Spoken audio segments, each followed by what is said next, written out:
Fake ఎన్కౌంటర్లు ఏదైనా తప్పే దాన్ని మేము తీవ్రంగా ఖండిస్తున్నాం. కేసీఆర్ గారు కూడా ఎప్పుడు కూడా వీటిని ఒప్పుకోలేదు.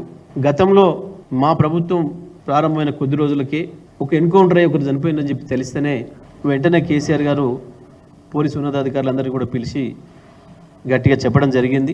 నిజంగా ఒకవేళ అవతల వైపు నుంచి కాల్పులు జరిగి మీకు ప్రమాదం వచ్చిందనుకుంటే తప్ప ఏ పరిస్థితులలో కూడా ఎన్కౌంటర్ అనేది జరగడానికి వీల్లేదు. చట్ట ప్రకారమే పోవాలి.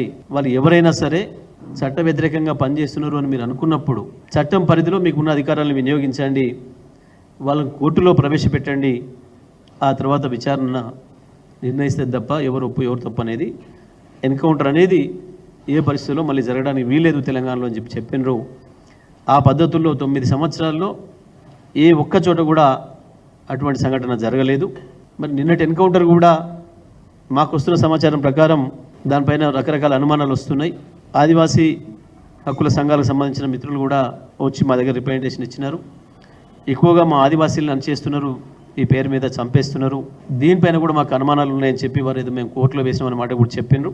ఎట్టి పరిస్థితులలో ఎన్కౌంటర్లు ఫేక్ అయితే తప్పకుండా అధికారులపైన చర్యలు తీసుకోవాల్సిన అవసరం ఉంటుంది. అవి ఏ కేసులైనా సరే తప్పుడు కేసులు పెట్టినట్టుగా ప్రభుత్వం నుంచి ప్రభుత్వం అధికారంలో ఉన్న పార్టీ నుంచి వచ్చిన ఒత్తిళ్లతోనే లొంగి తప్పుడు కేసులు పెట్టినా ఇటువంటివి చేసినా సంబంధిత అధికారులపైన చర్యలు ఉంటాయి.